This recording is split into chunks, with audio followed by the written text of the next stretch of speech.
Hello दोस्तों, आप सभी का स्वागत है आपके अपने चैनल बीके स्टडी पॉइंट में। आज मैं बिहार पैरामेडिकल फिजिक्स पेज के बारे में चर्चा करूंगा। बिहार पैरामेडिकल प्रवेश परीक्षा के लिए फिजिक्स है। फिजिक्स का एक और वीडियो आप लोगों के प्लेलिस्ट में डाला हुआ है और मैं बता दूं कि आप लोगों के प्लेलिस्ट में इसका जो पूर्ण रूप से सिलेबस है इसके बारे में भी चर्चा की गई है। आप लोग सिलेबस देखें और सिलेबस के अनुसार तैयारी करें। उसी अनुसार से ये क्वेश्चन सीरीज आप लोगों को मिल रहा है। हिंदी का भी प्लेलिस्ट बना हुआ है, फिजिक्स, केमिस्ट्री, हिंदी, और आप लोगों के लिए बहुत अच्छे तरह से बायोलॉजी भी है। बायोलॉजी का भी सीरीज प्लेलिस्ट बना हुआ है। बहुत अच्छे ढंग से क्वेश्चन को लाके और क्वेश्चन का डिस्कशन ऑप्शन के साथ बड़े आसानी से आप लोगों को समझाने का प्रयास किया जाता है। तो आइए शुरू करते हैं समय को न लेते हुए। क्वेश्चन नंबर 1 देखते हैं। पृथ्वी पर किसी पिंड का भार, तो किसी पिंड का भार पूछ रहा है इस क्वेश्चन में। किसी पिंड का भार पृथ्वी पे सब जगह समान होता है, ध्रुव पे अधिकतम होता है, विषुवत रेखा पर अधिकतम होता है, मैदान की अपेक्षा पहाड़ों पे अधिक होता है। तो आप लोग समझते हैं कि मैदान और पहाड़ तो समझते हैं। कुछ लोग ऐसे होंगे जिनको ध्रुव के बारे में नहीं पता होगा, विषुवत रेखा के बारे में नहीं पता होगा। आइए मैं बता देता हूँ कि ध्रुव किसको कहते हैं और विषुवत रेखा। ये हम लोगों का पृथ्वी है। पृथ्वी के बीचों बीच से जो रेखा खींची जाती है वो होती है विषुवत रेखा। और यहाँ पे एक पॉइंट होता है जिसको दक्षिणी ध्रुव कहा जाता है और ऊपर वाले को नॉर्थ यानी कि उत्तरी ध्रुव कहा जाता है। ऊपर वाले को उत्तरी ध्रुव और नीचे वाले को नॉर्थ पोल यानी कि दक्षिणी ध्रुव कहा जाता है। तो अब यहाँ पे हम लोग देखते हैं कि किसी पिंड का भार विषुवत रेखा पे मिनिमम होता है यानी कि कम होता है और ध्रुव पे मैक्सिमम होता है।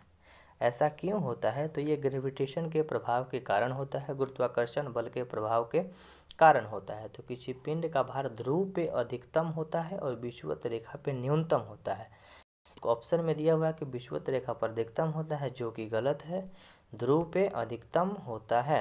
क्वेश्चन नंबर देखते हैं 2 नंबर। लिफ्ट में एक व्यक्ति का भार अधिक होगा। कोई व्यक्ति लिफ्ट से ऊपर या नीचे जा रहा है तो उस व्यक्ति का भार कब अधिक होगा?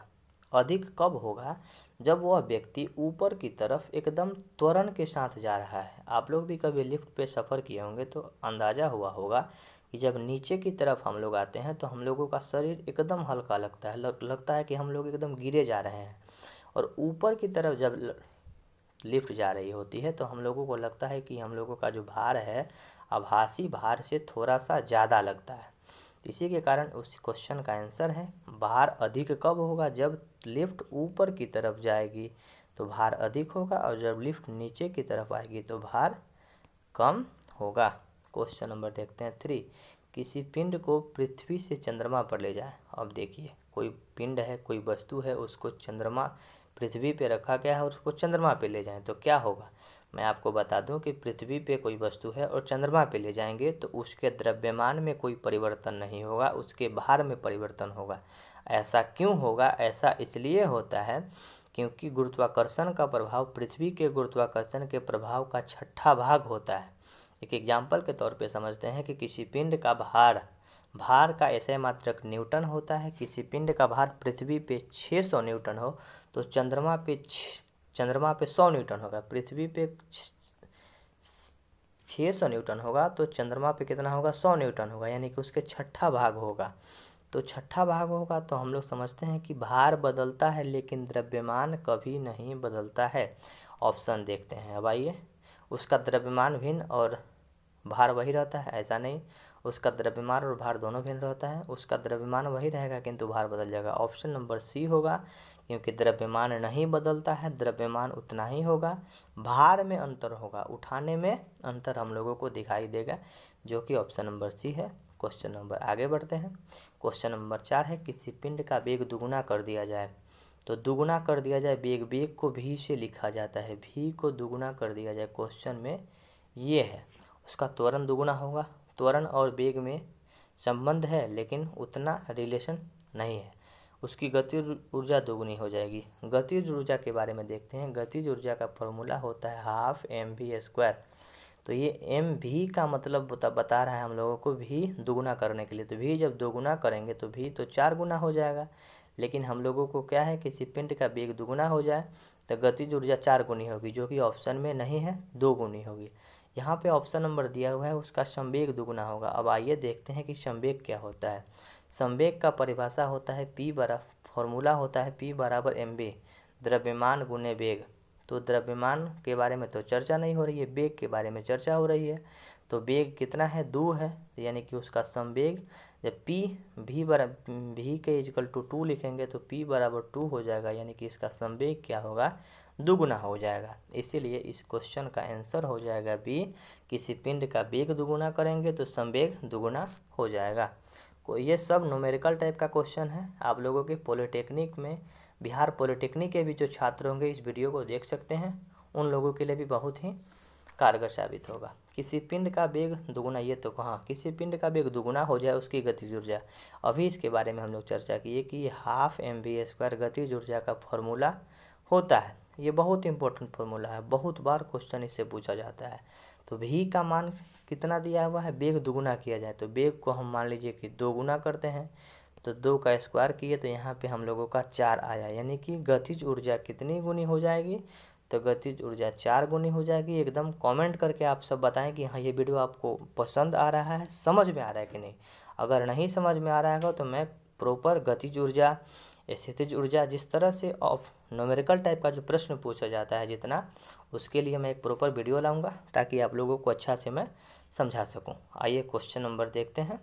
इस क्वेश्चन का आंसर सी हो जाएगा। क्वेश्चन नंबर देखते हैं 6 नंबर, वायुमंडलीय दाब। तो वायुमंडल का जो दाब होता है, एटमॉस्फेरिक प्रेशर जो होता है, ये किस चीज़ से मापा जाता है, तो ये मापा जाता है बैरोमीटर से। ऊंचाई मापने के लिए अल्टीमीटर का प्रयोग किया जाता है।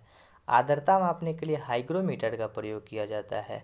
और द्रव घनत्व मापने के लिए हाइड्रोमीटर का प्रयोग किया जाता है। ग्रो जो लगेगा ये हम लोगों को आर्द्रता मापने के काम में आएगा, और हाइड्रोमीटर जो है, ड्रो जो है, ये घनत्व मापने के काम आएगा, और अल्टीमीटर जो है ऊंचाई मापने के काम में आएगा। और वायुमंडलीय दाब मापने के लिए बैरोमीटर का प्रयोग किया जाता है। बैरोमीटर में पारा भरा जाता है, पारा जो कि द्रव अवस्था में पाया जाने वाला धातु है। 7 नंबर, किसी पिंड का अधिकतम भार। तो किसी पिंड का कोई पिंड है, उसका अधिकतम भार कहाँ पे होगा, तो जल में किसी वस्तु का भार कम हो जाता है, वायु में उतना, हाइड्रोजन में भी उतना नहीं होता है, निर्वात में किसी भी वस्तु का भार बहुत अधिक होता है। निर्वात बोलते किसको हैं, जहाँ पे हवा नहीं होती है। हम वैसे स्थान को भी निर्वात बना सकते हैं, किसी रूम को भी निर्वात बना सकते हैं। कैसे बना सकते हैं, तो उस रूम का पूरा हवा किसी पंप के द्वारा बाहर निकाल दें, वो निर्वात हो जाए। निर्वात वैसे जगह को बोलते हैं जहाँ पे हवा नहीं होती है। ध्वनि निर्वात में गमन नहीं करती है, प्रकाश निर्वात में भी गमन करती है। प्रकाश की चाल होती है 3 × 10⁸ मीटर प्रति सेकंड। ध्वनि कभी भी निर्वात में गमन नहीं करती है, इसीलिए चंद्रमा पे निर्वात होता है, चंद्रमा पे वायुमंडल नहीं होता है। इसीलिए चंद्रमा पे बम पटका जाए, चंद्रमा पे कोई बात करे तो हम लोगों का उसका आवाज़ पृथ्वी तक नहीं पहुंचेगा। इसलिए नहीं पहुंचेगा क्योंकि ध्वनि निर्वात में गमन नहीं करती है, ध्वनि निर्वात में नहीं चलती है। गमन करने का मतलब चलना, नहीं चलती है। क्वेश्चन नंबर देखते हैं 8। एक जल भरे बीकर में बर्फ़ का टुकड़ा है, तैर रहा है। बर्फ़ पिघलने के बाद, यानी कि एक डब्बा है, उसमें पानी भरा हुआ है, उसमें एक बर्फ़ रखा हुआ है। तो जब बर्फ़ रखा हुआ है तो बर्फ़ भी तो कुछ जगह लिया होगा। अब ये जब बर्फ़ पिघल जाएगा तो बाल्टी बराबर हो जाएगा, न कि बाल्टी का पानी बाहर आएगा, बाहर नहीं आएगा। इसीलिए यहाँ पे बता रहा है कि उस क्वेश्चन का आंसर पूर्ववत बना रहेगा, जितना पानी है उतना ही रहेगा, क्योंकि बर्फ़ पिघलेगा तो बर्फ़ भी तो कुछ जगह लिया है, वो जगह में एडजस्टमेंट हो जाएगा। क्वेश्चन नंबर देखते हैं 9। निम्नलिखित द्रवों में से ऊष्मा का सबसे अच्छा चालक। तो ऊष्मा का सबसे अच्छा चालक जो होता है ये पारा होता है। पारा को Hg से लिखा जाता है। पारा वायुमंडल बैरोमीटर में भरा जाता है और डॉक्टरी थर्मामीटर में पारा का उपयोग किया जाता है। पारा द्रव अवस्था में पाया जाने वाला एकमात्र धातु है। क्वेश्चन नंबर देखते हैं आर्द्रता मापी। हम लोग अभी देखे थे जब बैरोमीटर के बारे में चर्चा कर रहे थे, तो आर्द्रता मापने के लिए हाइग्रोमीटर का प्रयोग किया जाता था। तो आर्द्रता मापी यानी कि आर्द्रता मापी यंत्र, इसको आर्द्रता मापी लिख दिया है, इसको हाइड्रोमीटर भी लिखा जा सकता है, हाइग्रोमीटर। तो आपेक्षिक आर्द्रता जो है इसकी माप करने के लिए आर्द्रता मापी नामक यंत्र की सहायता ली जा सकती है। वायुमंडलीय दाब मापने के लिए बैरोमीटर की बैरोमीटर का उपयोग किया जा सकता है। दूध की परिशुद्धता यानी कि दूध कितना शुद्ध है इसको मापने के लिए लेक्टोमीटर नामक यंत्र का प्रयोग किया जाता है। और अपेक्षित घनत्व मापने के लिए हाइड्रोमीटर का प्रयोग किया जाता है। यानी इस क्वेश्चन का आंसर हो जाएगा 10 का सी। आर्द्रता मापने के लिए अपेक्षित आर्द्रता मापी यंत्र से अपेक्षित आर्द्रता मापी जाएगी। क्वेश्चन नंबर 11 देखते हैं और इस सीरीज का लास्ट क्वेश्चन है। निम्नलिखित में से किसकी विद्युत चुंबकीय तरंग की तरंग दैर्घ्य सबसे लंबी होती है? तो हम समझते हैं कि तरंग दैर्घ्य वेव लेंथ जो है, वेव लेंथ को लैम्डा से लिखा जाता है। सबसे तेज सबसे ज़्यादा तरंग दैर्घ्य जो होती है ये अवरक्त किरण की होती है। अवरक्त किरण बोला जाता है इंफ्रारेड है, यानी कि कोई भी जलती हुई वस्तु में इंफ्रारेड होती है। तो आइए, वीडियो कैसा लगा कमेंट करके ज़रूर बताएंगे और अपने दोस्तों के साथ शेयर करें ताकि ये अपना परिवार बहुत बड़ा हो जाए। और बड़ा हो जाए तो मैं लाइव कक्षा भी लेके धीरे धीरे आऊँगा। ओके, धन्यवाद।